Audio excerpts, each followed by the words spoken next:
கர்த்தருடைய பரிசுத்தமுள்ள நாமத்திற்கு மகிமை உண்டாவதாக. தெய்வம் தாமே நம்மை உங்களை ஆசீர்வதிப்பாராக. கர்த்தருக்கு ஸ்தோத்திரம். இன்றைக்கி நிறைய இன்றைக்கி கர்த்தருடைய பாஸ்டர்ஸ் மீட்டிங், ஊழியக்கார மீட்டிங் நடக்குது. ஆகவே அந்த மீட்டிங் இன்னும் அறிவுபூர்வமாக இன்னும் சரியானபடி அந்த மீட்டிங் ஒழுங்கு செய்யணும், நடத்தணும். கர்த்தருக்கு ஸ்தோத்திரம். கடைசி நாட்களில் பார்த்தீங்கன்னு சொன்னால் நிறைய ஜபத்தில் நம்ம செலவழிக்கணும், ஜபம் பண்ணணும் நாட்டு மக்களுக்காக. இன்றைக்கி உலகத்தில், இந்தியாவிலும், தமிழ்நாட்டிலும், சென்னையிலும் பார்த்தீங்கன்னா கர்த்தருடைய ஜனங்கள், கிறிஸ்தவ மக்கள் தான் நாட்டுக்காகவும் சமுதாயத்துக்காகவும் ஜபம் பண்ணி கொண்டு இருக்கார்கள். அது மாதிரி அதனால் நல்ல காரியங்களாக நடக்குது. கர்த்தருக்கு ஸ்தோத்திரம். அநேக காரியங்கள் நடக்குது. ஆகவே இன்றைக்கி பார்த்தீங்கன்னு சொன்னால் இதை இன்னும் நம்ம திருத்தி சரிப்படுத்தி நம்ம இருக்கணும். கர்த்தருக்கு பத்தாது. இன்னும் பார்த்தீங்கன்னா சென்னை மாநகரம் பார்த்தீங்கன்னு சொன்னால் நிறைய இன்னும் பரிசுத்தம் பண்ண வேண்டியது நிறைய விஷயங்கள் இருக்குது. சரியாக தண்ணி வாட்டம் பண்ணி தண்ணி போல் ஒரு சிறு மறை தூறல் போட்டுச்சின்னு சொன்னாவே அன்றாட வேலைகள்லாம் நின்று போகுது. அன்றாட வேலைகள், அன்றாட பணிகள்லாம் கெட்டு போயிடுது. கர்த்தருக்கு ஸ்தோத்திரம். இதெல்லாம் சீர்படுத்தணும். இதுக்கெல்லாம் ஊழியக்காரன் ஜெபிக்கிறாங்க. அருமையான இன்றைக்கி பார்த்திங்கன்னா கிறிஸ்துவ சமுதாயத்தில் சபை மாத்திரையில் நல்லா ஜெபிக்கிறாங்க. எல்லாம் ஒவ்வொரு காரியத்துக்காகவும் ப்ரேயர் பண்ணுறாங்க. நாடு முன்னேற்றத்துக்காக ஜெபிக்கிறாங்க. அரசாங்கத்தை நடத்துகிறவங்க, பிரதமர், முதலமைச்சர் ஒரு பக்கம் இருந்தாலும் தேசத்துக்காக தேவனோடு கூட சேர்ந்து ஜெபம் பண்ணி கொண்டு இருக்கிறார்கள். அருமையானவர்களே, இப்போ சொல்ல வந்த கருத்து என்னன்னு சொன்னால், ஊழியக்கார கூட்டங்கள் இன்னும் ஒரு சரியானபடி அந்த கூட்டங்களை நடத்தணும். ஏதோ ஒரு மோல் அடிச்சுட்டு ஒரு பாட்டு பாடிட்டு சாப்பிட்டுட்டு சில இடங்களில் பஸ் பேர் கொடுக்குறாங்க, சில இடங்களில் பஸ் பேர் கொடுக்கறது கிடையாது. இப்படிலாம் இருக்குது. இது விசுவாசத்தினால செய்யப்பட்ட காரியங்கள். விசுவாசம்தான். கர்த்தருக்கு ஸ்தோத்திரம். நீ என்ன தான் கோடியான பணம் வச்சுருந்தா கூட அது இந்த பூமியிலே தான் நீ விட்டுட்டு போகணும். நீ மேலே ஒன்றும் எடுத்துன்னு போக முடியாது. கர்த்தருக்கு ஸ்தோத்திரம். ஆகவே கிறிஸ்தவர்கள் விசுவாசத்தோடு கூட இந்த உலகத்தில் தானும் நல்லா இருந்து மற்றவங்களுக்காகவும் ஜெபம் பண்ணுறாங்க. நல்லாவும் நடக்குது. பார்த்தீங்கன்னா உடம்பு சரியாகவங்க போய் ஜெபம் பண்ணுறாங்க, ஒரு பிரச்சனைகளுக்கு போய் ஜெபம் பண்ணுறாங்க, சில உதவிகள் செய்கிறாங்க. சில கடமாக இருப்பாங்க, கடன்கள்லாம் உதவி செய்வாங்க. சில பசியாக இருப்பாங்க, அவங்களுக்கு உதவி செய்வாங்க. இப்படி கர்த்தருடைய ஜனங்கள்லாம் உதவி செய்கிறாங்க. இப்போ பார்த்தீங்கன்னா இந்த ஊழியக்கார பாஸ்டர்ஸ் மீட்டிங்கில் இன்னும் சரியானபடி அந்த ஊழியக்காரங்களாம் ஜெபம் பண்ணணும். அது ஒரு தெளிவில்லாமல் இருக்குது. ஏதோ ஒரு கடமைக்காக செய்கிறாங்க. கடமைக்காக செய்யக்கூடாது, உண்மையாக செய்யணும்.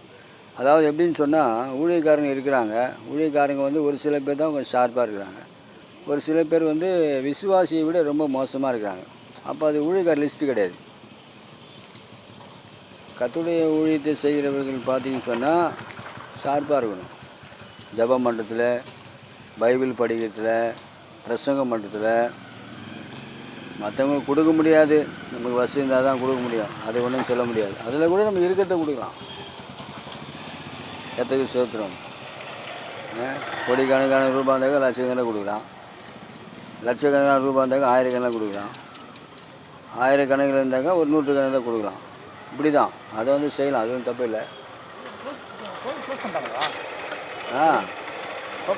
வேறு இடம் மாற்றிருக்காங்க ஆலயம். அதை நீங்கள் ஃபோன் பண்ணி கேட்டு தெரிஞ்சுங்க. ஸ்தோத்திரம். கர்த்தருக்கு மகிமை உண்டாவதாக.